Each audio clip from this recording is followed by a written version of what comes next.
যখন তখন কুমায় মেরে ফেলতে চায় এই জামাত শিবিরালা। দেখছেন না জামাত শিবির কি করে? রক্ষারে না, রক্ষাটার কথা শুনছেন? মানুষকে দিনে দুপুরে কুমায় কুমায় হত্যা করে। জানা গেছে 44 সদস্যের প্রতিনিধি দলের নেতৃত্ব দেন মেজর জেনারেল ফজলুর রহমান মিয়া। আসসালামু আলাইকুম দর্শক, গুরুত্বপূর্ণ একটি খবর। সেই খবরের মূল যেটা কথা, তাতে বোঝা যাচ্ছে শিরোনাম দেখে যে মার্কিন সেনারা কক্সবাজারে ঢুকে পড়েছে প্রশিক্ষণের নামে। তারা প্রশিক্ষণ দিচ্ছে, কিন্তু তারা নিজের অবস্থানে করছে। এই যে মার্কিন সেনারা কক্সবাজারে চলে আসবে, এই খবর কিন্তু আগে জানা যায়নি বা কোনো ঘোষণাও নেই। যারা প্রধান আছেন, বিশেষ করে সেনাবাহিনী, বিমান বাহিনী এবং নৌবাহিনী, এই তিন বাহিনীর প্রধানকে ডেকেছেন যমুনাতে।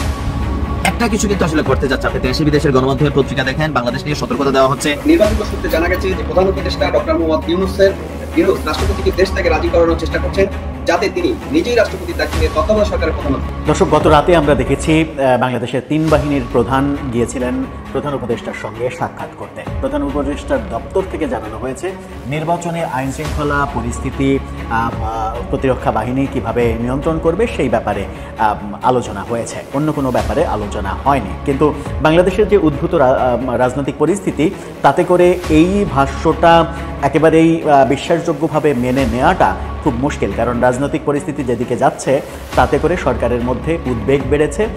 সেই উদ্বেগ বাড়ার কারণেই এই জরুরি মিটিং হয়েছে এবং সেখানে নিশ্চিত করেই কৌশলগত আলোচনা হয়েছে। তবে এটাও সত্য যে সব কৌশলগত আলোচনায় সরকার নিশ্চয়ই গণমাধ্যমকে বলবেন না, সেটাও সরকারের একটা কৌশল, এবং আইএসপিআর থেকে সেটা বলা হবে না, এটাই স্বাভাবিক। কারণ রাষ্ট্রের কোনো বিষয় থাকে এতটাই সেন্সিটিভ ব্যাপার, জনগুরুত্বপূর্ণ ব্যাপার, যে সেগুলো হঠাৎ করে রাজনীতিতে একটা নতুন ঘটনা শুরু হয়ে গেছে। এই ঘটনার মধ্য দিয়ে রাষ্ট্রপতি চুপ্পু অকার্যকর হয়ে যেতে পারে, জয় বাংলা হয়ে যেতে পারে। সম্মানিত দর্শক, আসসালামু আলাইকুম। নতুন একটি নিউজে আপনাকে স্বাগতম। প্রিয় দর্শক, সাবেক সেনা কর্মকর্তাদের গেট টুগেদার নিয়ে ব্যাপক রহস্য। কক্সবাজারে কিসের বৈঠকে সেনা কর্মকর্তারা? কি চলছে সেনাবাহিনীর অন্তরালে? এদিকে তিন বাহিনীর প্রধানদের সাথে ডক্টর ইউনূসের বৈঠক থেকে যে বার্তা দিল সরকার। অপরদিকে হঠাৎ রাজনীতিতে শুরু হয়ে গেল নতুন ঘটনা। সেনাপ্রধান সঠিক লাইনে, রাষ্ট্রপতিকে নিয়ে একই সিদ্ধান্ত আসছে। প্রিয় দর্শক, রাজনীতির অন্দরমহলের সর্বশেষ খবরাখবর নিয়ে করা আমাদের আজকের ভিডিওতে অত্যন্ত গুরুত্বপূর্ণ তথ্য শেয়ার করা হয়েছে।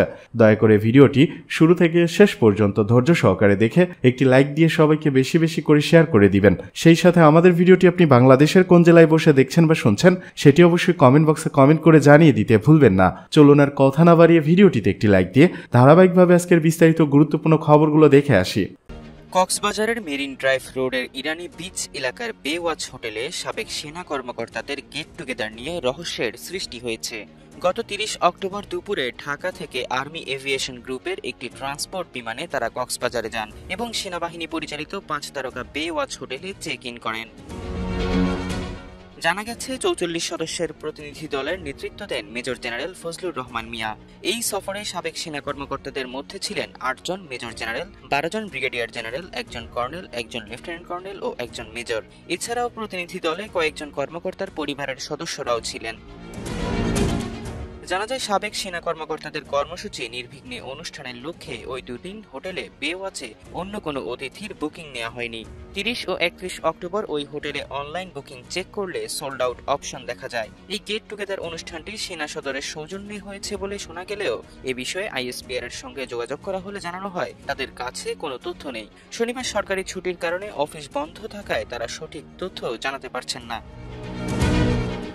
সংশ্লিষ্ট সূত্র জানায়, অবকাশ যাপনকালীন এই সফরে সেনা কর্মকর্তারা গেট টুগেদার পার্টি, বিচ সহ কক্সবাজারের দর্শনীয় এলাকা ভ্রমণ করেছেন। প্রবীণদের প্রতি শ্রদ্ধা জানানোর নামে এই অনুষ্ঠান আয়োজন করা হলেও এটাকে সরলভাবে দেখার সুযোগ নেই বলে মনে করা হচ্ছে। এর পিছনে অন্য কোনো কারণ রয়েছে বলে ধারণা করা হচ্ছে। বিশেষ করে এই গেট টুগেদারে বিতর্কিত কয়েকজন সাবেক সামরিক কর্মকর্তার অংশগ্রহণ নিয়ে নানা রহস্য তৈরি হয়েছে। অবশ্য এই অনুষ্ঠানে কয়েকজন সরলমনা ও ভালো কর্মকর্তাও যুক্ত ছিলেন। জানা গেছে এই অনুষ্ঠানে যেসব সাবেক সামরিক কর্মকর্তা যোগ দিয়েছেন তাদের অনেকেই ভারতপন্থী ও ফ্যাসিস্ট আওয়ামী সমর্থিত হিসেবে পরিচিত। তাদের মধ্যে উল্লেখযোগ্য হচ্ছেন শেখ হাসিনা সরকারের সাবেক স্বরাষ্ট্রমন্ত্রী ও আওয়ামী লীগ দলীয় সাবেক সংসদ সদস্য মেজর অবসরপ্রাপ্ত রফিকুল ইসলাম, আওয়ামী লীগ আমলের বাংলাদেশ মুক্তিযোদ্ধা সংসদ কেন্দ্রীয় কমান্ড কাউন্সিলের চেয়ারম্যান ও 1996 সালে তৎকালীন সেনাপ্রধান লেফটেন্যান্ট জেনারেল নাসিমের ব্যর্থ সেনা অভ্যুত্থানের সহযোগী হিসেবে চাকরিচ্যুত মেজর জেনারেল অবসরপ্রাপ্ত হিলাল মোর্শেদ খান ও ভারতের পদ্মশ্রী পদকপ্রাপ্ত লেফটেন্যান্ট কর্নেল অবসরপ্রাপ্ত গাজী সাজ্জাদ আলী জহির। এই ব্যাপারে হোটেল বেওয়াচ কর্তৃপক্ষের সঙ্গে যোগাযোগ করলে তারা কোনো তথ্য দিতে রাজি হননি। এমনকি হোটেলটির স্টাফরা তাদের নিজেদের পরিচয়ও জানাতে অস্বীকৃতি জানান। কক্সবাজারে কর্মরত সামরিক ও বেসামরিক গোয়েন্দা সূত্র জানায়, ওই হোটেলে সাবেক সেনা কর্মকর্তা ও তাদের পরিবারের সদস্য মিলে 44 জন 30 অক্টোবর থেকে অবস্থান করছেন। আজ 2 নভেম্বর তারা কক্সবাজার ত্যাগ করবেন। সূত্র জানায়, এই গেট টুগেদারে সেনাপ্রধান ও জেনারেল ওয়াকারুজ্জামানের যোগ দেওয়ার কথা শোনা গেলেও বিষয়টি সত্য নয় বলে জানা গেছে। সেনাপ্রধান গত 26 অক্টোবর কক্সবাজার সফরে গিয়েছিলেন, তিনি বর্তমানে কক্সবাজারে নেই। দর্শক, গত রাতে আমরা দেখেছি বাংলাদেশের 3 বাহিনীর প্রধান গিয়েছিলেন প্রধান উপদেষ্টার সঙ্গে সাক্ষাৎ করতে। প্রধান উপদেষ্টার দপ্তর থেকে জানানো হয়েছে নির্বাচনে আইন শৃঙ্খলা পরিস্থিতি প্রতিরক্ষা বাহিনী কিভাবে নিয়ন্ত্রণ করবে সেই ব্যাপারে আলোচনা হয়েছে, অন্য কোনো ব্যাপারে আলোচনা হয়নি। কিন্তু বাংলাদেশের যে উদ্ভূত রাজনৈতিক পরিস্থিতি, তাতে করে এই ভাষ্যটা একেবারেই বিশ্বাসযোগ্যভাবে মেনে নেওয়াটা খুব মুশকিল। কারণ রাজনৈতিক পরিস্থিতি যেদিকে যাচ্ছে তাতে করে সরকারের মধ্যে উদ্বেগ বেড়েছে। সেই উদ্বেগ বাড়ার কারণেই এই জরুরি মিটিং হয়েছে এবং সেখানে নিশ্চিত করেই কৌশলগত আলোচনা হয়েছে। তবে এটাও সত্য যে সব কৌশলগত আলোচনায় সরকার নিশ্চয়ই গণমাধ্যমকে বলবেন না, সেটাও সরকারের একটা কৌশল এবং আইএসপিআর থেকে সেটা বলা হবে না, এটাই স্বাভাবিক। কারণ রাষ্ট্রের কোনো কোনো বিষয় থাকে এতটাই সেন্সিটিভ ব্যাপার, জনগুরুত্বপূর্ণ ব্যাপার, যে সেগুলো রাষ্ট্র গোপন রেখে তারা তাদের মতো করে সমাধানের পথ খোঁজে, নিয়ন্ত্রণ করার পথ খোঁজে। সেই পথেই হয়তো সরকার এবং প্রতিরক্ষা বাহিনী হাঁটছে। সেটা নিয়ে আমাদের সমালোচনা করে কোনো লাভ নেই, সমালোচনা করা উচিতও নয়। কিন্তু সেই মিটিং থেকে জানানো হলো যে নির্বাচনে কত সদস্য, সেনাবাহিনীর কত সদস্য অংশগ্রহণ করবে, তারা কিভাবে আইন শৃঙ্খলা পরিস্থিতি নিয়ন্ত্রণ করবে, এই ব্যাপারগুলো যখন বাংলাদেশি গণমাধ্যমকে দেয়া হচ্ছে, তখন ভারতীয় একটি প্রভাবশালী গণমাধ্যম, ইংরেজি পত্রিকা, তারা দাবি করছে যে গত রাতে আমাদের সেনাপ্রধান জেনারেল ওয়াকারের ওমরা যাওয়ার কথা ছিল সপরিবারে, সেটা তিনি শেষ মুহূর্তে ক্যান্সেল করেছেন এবং প্রধান উপদেষ্টার সঙ্গে মিটিংয়ের পরে সেই ক্যান্সেলটা করা হয়েছে। ভারতীয় পত্রিকার এই খবরটা যদি সত্য হয় তাহলে এটা ভেবে নেয়ার কারণ রয়েছে যে বাংলাদেশের রাজনৈতিক পরিস্থিতি খুব একটা ভালো নয়। ডাল মে কুছ কালা হ্যাঁ। কি হচ্ছে, কি ঘটতে যাচ্ছে, কি হতে পারে, ভারতীয় পত্রিকা কেন এই তথ্য দিচ্ছে, সেটা কতটা বিশ্বাসযোগ্য, বাংলাদেশের গণমাধ্যম কি খবর দিচ্ছে, সেগুলো একটু বোঝার চেষ্টা করবে এই ভিডিওতে। রাষ্ট্রের সর্বোচ্চ গুরুত্বপূর্ণ যে সকল প্রতিষ্ঠান আছে এবং ব্যক্তি আছে, প্রথমে হচ্ছে ইন্টারিমের সবচেয়ে গুরুত্বপূর্ণ কে? ডক্টর মোহাম্মদ ইউনূস। তারপর আছে দ্বিতীয় ধাপে আছে, আমরা যদি ধরি সশস্ত্র বাহিনী, মানে আমাদের সেনাবাহিনীর গুরুত্বপূর্ণ ব্যক্তিকে সেনাপ্রধান। প্রত্যেকের কণ্ঠে আপনি দেখবেন যে আগামীতে কিছু ঘটতে যাচ্ছে, আমাদেরকে সতর্ক থাকা উচিত, প্রস্তুত থাকা উচিত। কারা প্রস্তুত থাকবো, কি করবো আমরা নিজেরও জানি না। তো যাই হোক, এই যখন সিচুয়েশন, একটা কিছু কিন্তু আসলে ঘটতে যাচ্ছে। আপনি দেশে বিদেশের গণমাধ্যমের পত্রিকা দেখেন, বাংলাদেশ নিয়ে সতর্কতা দেওয়া হচ্ছে, রাজনৈতিক দলগুলোর বিভাজন, আওয়ামী লীগের কামব্যাক, মানে মাঠে ময়দানে যতটুকু হচ্ছে, শেখ হাসিনার ভাষণ, সবকিছু মিলিয়ে ডক্টর মোহাম্মদ ইউনূসের কিন্তু ঘুমের মধ্যে একটু ব্যাঘাত করতেছে। এর মাঝখানে জুলাই আন্দোলনের একজন যোদ্ধার আবার রহস্যজনক মৃত্যু। তো এই মুহূর্তে হঠাৎ করে ডক্টর মোহাম্মদ ইউনূস, তিনি আমাদের 3টি বাহিনীর যারা প্রধান আছেন, বিশেষ করে সেনাবাহিনী, বিমান বাহিনী এবং নৌবাহিনী, এই 3 বাহিনীর প্রধানকে ডেকেছেন যমুনাতে। একটা বিশেষ রুদ্ধদ্বার বৈঠক হয়েছে। তো বৈঠকটা কি? স্পেসিফিক্যালি আগামী দেশের নির্বাচন এবং সার্বিক পরিস্থিতি, দেশের সার্বিক পরিস্থিতি এবং আগামী জাতীয় সংসদ নির্বাচন নিয়ে আপনার এই বৈঠকে আলোচনা করা হয়েছে। প্রধান উপদেষ্টার সূত্র থেকে জানা যাচ্ছে। নাম প্রকাশে অনিচ্ছুক একজন বলেন, এটি প্রধান উপদেষ্টার কলম নয়, 3 বাহিনীর প্রধানেরা নাকি আলোচনা করে প্রধান উপদেষ্টার কাছে গিয়েছেন। একটা আছে না যে ডক্টর মোহাম্মদ ইউনূস ডাকাইছেন টেনশনে, বিষয়টা নাকি তা না। আমাদের 3 বাহিনীর যারা প্রধান আছেন তারাই নিজেরাই স্বপ্রণোদিত হয়ে ডক্টর মোহাম্মদ ইউনূসের কাছে গিয়েছেন। তো সরকারের সূত্র থেকে যেটা বলা হচ্ছে, প্রধান উপদেষ্টার সাথে 3 বাহিনীর প্রধানের বেশ আগে থেকে একটি বৈঠকের শিডিউল ঠিক করা ছিল। আর এটা কেন? আগামী নির্বাচনে সামরিক বাহিনীর সদস্যদের মোতায়েন নিয়ে। এখন আমরা যতদূর জানি যে সামরিক বাহিনীর নির্বাচন নিয়ে মোটামুটি একটা বড় ধরনের পরিকল্পনা আছে, যেন নির্বাচনটা ঐতিহাসিক হয়। কারণ ডক্টর মোহাম্মদ ইউনূস বলছিলেন সারা পৃথিবী তাকাই দেখবে, আমরা এমন একটা নির্বাচন দেখবো। এমনকি এখন আবার আমরা প্রধান উপদেষ্টার সেকেন্ড ইন কমান্ড যিনি আছেন ডক্টর আসিফ নজরুল, উনি হতাশা প্রকাশ করছেন নির্বাচন নিয়ে, এনসিপির অবস্থান, পিআর টিআর, তারপর জুলাই সনদ, তারপরে আছে ধরেন কি বলা হয় যে এই সাম্প্রতিক সময় যেটা হচ্ছে গণভোট, তো সবকিছু মিলে একটা অস্থির সময় আমার মনে হয় যে ডক্টর মোদি ইউনূস পার করছেন এবং বাংলাদেশও পার করছে। ইকোনমি অনেকটা এই মুহূর্তে স্থবির হয়ে পড়েছে, বৈদেশিক বিনিয়োগ অনেকটা স্থবির হয়ে পড়েছে। তারপরেও প্রবাসীদের সাপোর্টে, প্রবাসীদের প্রচেষ্টায় দেশের রিজার্ভ এখনো ব্যালেন্সে আছে। কিন্তু একটা কি বলা হয় যে এই বিভিন্ন জায়গা থেকে, বিবিসি থেকে, বিভিন্ন জায়গা থেকে একটা বার্তা বারবার আসছে যে আগামী ডিসেম্বরে দেশের 1 থেকে 2 কোটি মানুষ আপনার সংকটে পড়বে। কিসের? অর্থনৈতিক সংকট এবং খাদ্য সংকটে। আপনাদের খেয়াল থাকার কথা, শেখ হাসিনা ক্ষমতায় থাকাকালীন একটা কথা বলছিলেন যে একটা বড় ধরনের দুর্ভিক্ষ হবে এবং সেটা মোকাবেলায় সরকার প্রস্তুতি নিচ্ছে। তো দিন শেষে কি ওই দুর্ভিক্ষ আসলে এখন সামনে আসতে যাচ্ছে? সবকিছু মিলিয়ে বাংলাদেশের প্রস্তুতি কতটুকু এটা আমরা জানি না। তবে 3 বাহিনীর প্রধানের সাথে বৈঠককে আমি পজিটিভ দেখছি। কারণ কি, রাষ্ট্রকে সিস্টেমে রাখতে অথবা শৃঙ্খলায় রাখতে যে 3টা বাহিনী চেইন ইন কমান্ড অথবা চেইন অফ কমান্ডে হাঁটে, সেই 3টা বাহিনীর মধ্যে পারস্পরিক বোঝাপড়া, এর বাইরে পুলিশের সাথেও বা আমাদের বিজিবি আছেন, তারাও কিন্তু বিভিন্ন সময় ডিপ্লয়েড হন। এছাড়া আনসার আছেন, একটা বড় সংখ্যক সদস্য এবার নির্বাচনে ডিপ্লয়েড হবে। সো প্রত্যেকের মধ্যে একটা বন্ডিং এবং চেইন অফ কমান্ড এটা থাকা উচিত, পারস্পরিক আস্থা সহযোগিতা থাকা উচিত, যেন যে কোনো মূল্যে একটা সুষ্ঠু সন্ত্রাসীমূলক কর্মকাণ্ড হবে এমন নির্বাচন না, ভোট চাপাচাপি হবে এমন নির্বাচন না, জনগণ যেন তাদের মনের ইচ্ছা যারে ভালো লাগে এই ভোটটা যেন দিতে পারে, ভোট কেন্দ্রে যাইতে পারে, সেই পরিবেশ তৈরি করা একটা বড় চ্যালেঞ্জ। আর এই জন্য এই বৈঠকগুলো খুবই কার্যকর। ভালো থাকুন। সুপ্রিয় দর্শক, নির্বাচন সূত্রে জানা গেছে যে প্রধান উপদেষ্টা ডক্টর মোহাম্মদ ইউনূস রাষ্ট্রপতিকে দেশ থেকে রাজি করানোর চেষ্টা করছেন, যাতে তিনি নিজেই রাষ্ট্রপতি দায়িত্ব নিয়ে তত্ত্বাবধায়ক সরকারের প্রধান হতে পারেন। জুলাই চার্টারে স্বাক্ষর করানোর জন্য রাষ্ট্রপতির উপর চাপ প্রয়োগ করা হয়েছিল, তবে তিনি তা প্রত্যাখ্যান করেছেন এবং 3 বাহিনীর প্রধানগণ রাষ্ট্রপতির অবস্থানের প্রতি সমর্থন জানান। বর্তমানে ইউনূস 3 বাহিনীর প্রধানের সমর্থন আদায়ের চেষ্টা করছেন, যাতে তিনি তার নেতৃত্বে একটি অন্তর্বর্তীকালে সরকার গঠন করতে পারেন। প্রস্তাবিত গণভোট বিষয়ে চূড়ান্ত সিদ্ধান্ত নেওয়ার জন্য তিনি 15 নভেম্বর পর্যন্ত সময় নিয়েছেন। এদিকে জামাত ইসলামী ইউনূসের উপর রাজনৈতিক চাপ বাড়াচ্ছে। জানা গেছে ইউনূস পাকিস্তানি কর্তৃপক্ষের সঙ্গে করা প্রতিশ্রুতি পূরণে আগ্রহী।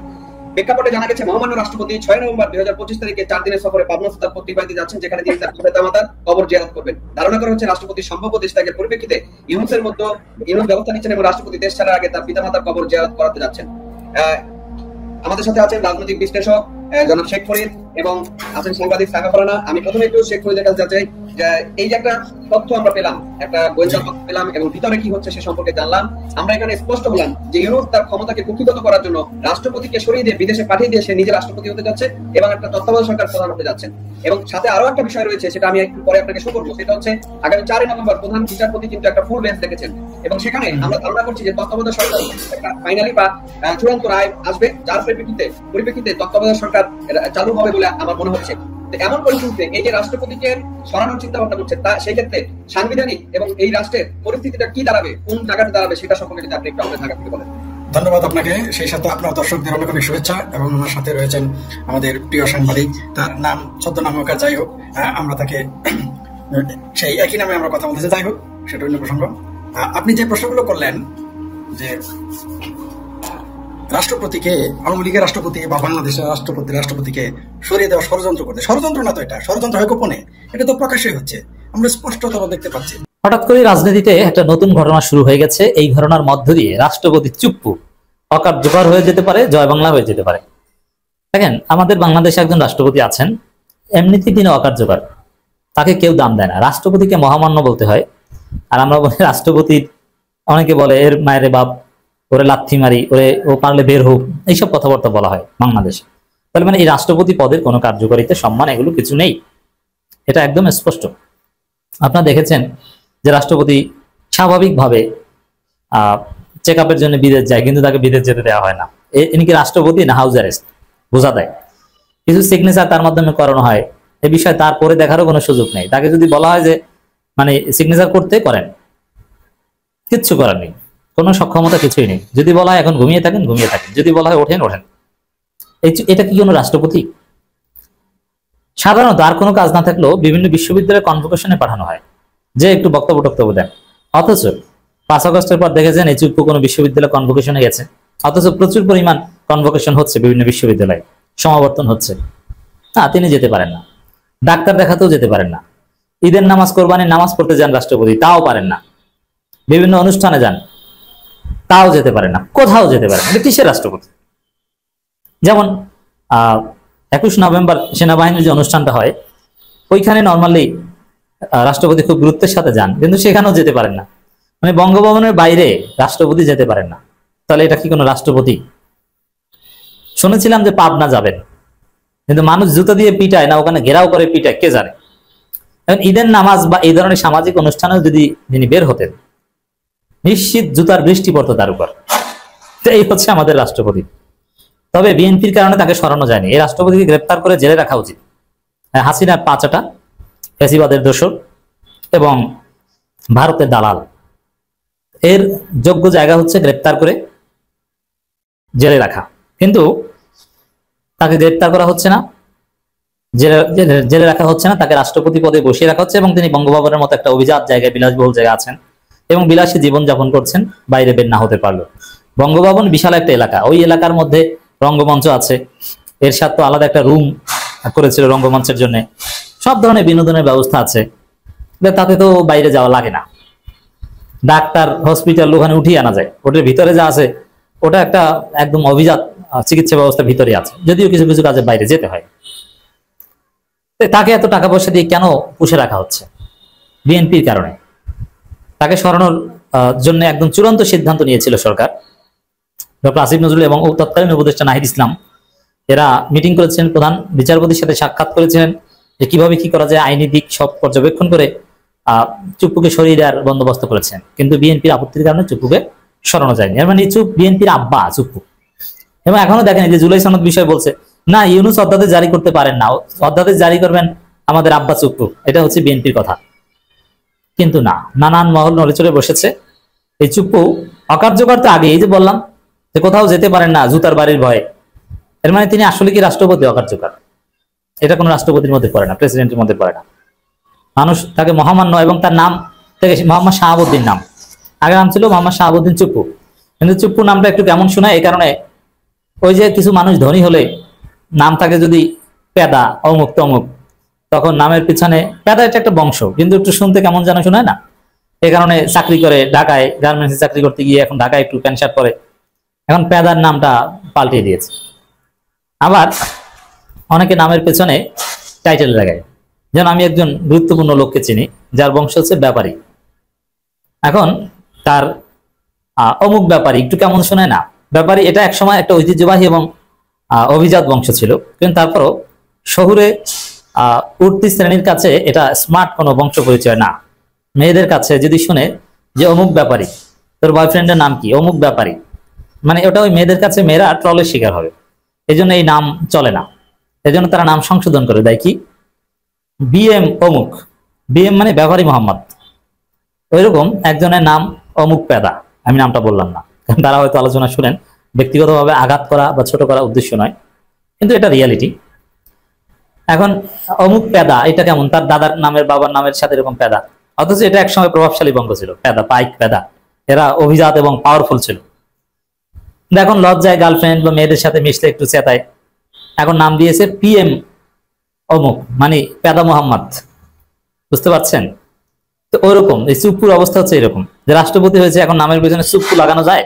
এখন গেজেট প্রকাশ করেছিল যে মোহাম্মদ শাহাবুদ্দিন, চুপ্পু বলা যাবে না, কিন্তু 5 আগস্টের পর মানুষ তাকে চুপ্পুই বলতো, চুপ্পুই বলে আসছে। তো এই চুপ্পু এই আসলে কার্যকর কোনো রাষ্ট্রপতি না, কিন্তু যতটুকু আছে ততটুকু আরো অকার্যকর করে দেওয়া হচ্ছে। কারণ জামাত ইসলামী, এনসিপি যেভাবে সিরিয়াস হয়েছে যে জুলাই সনদ, কিছুতেই জুলাই সনদে চুপ্পুর স্বাক্ষর থাকতে পারবে না, চুপ্পুর স্বাক্ষর থাকা আর বিষ খাওয়ার সমান কথা, এটা এনসিপি বলছে। জামাতও বলছে না, চুপ্পুর হাত থেকে আমরা কোনো জুলাই সনদ নিতে চাই না, এটা ইউনূসকে জারি করতে হবে। কারণ একজন মুজিব সৈনিক, মুজিব বাহিনী, ভারতের ট্রেনিং নেওয়া, ভারতের দালাল, সে জুলাই সনদে স্বাক্ষর করবে, সে তো এক পর্যায়ে বলবে আমি স্বাক্ষর করিনি, বাধ্য করা হয়েছে, অতএব এটা নিরাপদ নয়। এদিকে ভোটের মাঠ সাজাতে হিমশিম খাচ্ছে ইসি। আগামী ত্রয়োদশ জাতীয় সংসদ নির্বাচন সম্পন্ন করতে ভোট গ্রহণের বিভিন্ন পর্যায়ে প্রায় 8 লাখ কর্মকর্তা প্রয়োজন নির্বাচন কমিশন ইসিতে। এক্ষেত্রে ভোট গ্রহণ কর্মকর্তা প্যানেল প্রস্তুত করতে গিয়ে ভীষণ বিপাকে পড়েছে ইসি। কারণ বিগত 3টি নির্বাচনে দায়িত্ব পালনকারী কর্মকর্তাদের ভোটের দায়িত্বে না রাখার রাজনৈতিক চাপ রয়েছে ইসির ওপর। সেসব নির্বাচনে পুরো প্যানেল বাদ দিয়ে নতুন প্যানেল প্রস্তুত করা প্রায় অসম্ভব। বিশেষজ্ঞদের মতে দলদাস ত্যাগধারীদের ঢালাওভাবে বাদ দিয়ে নির্বাচনী প্যানেল করা শুধু কঠিনই নয়, অসম্ভব। তদুপরি সুষ্ঠু নির্বাচন আয়োজনে দক্ষতার সঙ্গে প্যানেল প্রস্তুত করতে হবে ইসি ও সরকারের, অন্যথায় সেই নির্বাচন নিয়েও সৃষ্টি হতে পারে নতুন বিতর্ক। সব মিলিয়ে অবাধ, সুষ্ঠু ও নিরপেক্ষ নির্বাচন আয়োজনে ভোটের মাস সাজাতে গিয়ে হিমশিম খাচ্ছে ইসি।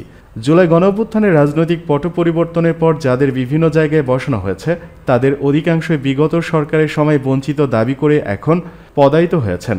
কাজে তারাও কোনো না কোনো দলের ত্যাগে ছিলেন।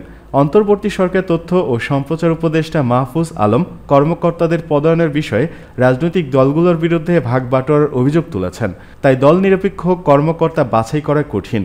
সংশ্লিষ্টরা বলেছেন, যেসব কর্মকর্তার বিরুদ্ধে সুনির্দিষ্ট অভিযোগ রয়েছে তাদের বাদ দিতে হবে। পাশাপাশি অন্য কর্মকর্তাদের বার্ষিক গোপনীয় প্রতিবেদন দেখে ইসির সিদ্ধান্ত নেওয়া উচিত। যে কোনো মূল্যে ভালো ও দক্ষ কর্মকর্তাদের নিয়ে প্যানেল তৈরি করে সুষ্ঠু ও গ্রহণযোগ্য নির্বাচন অনুষ্ঠানের আয়োজন করতে হবে ইসির।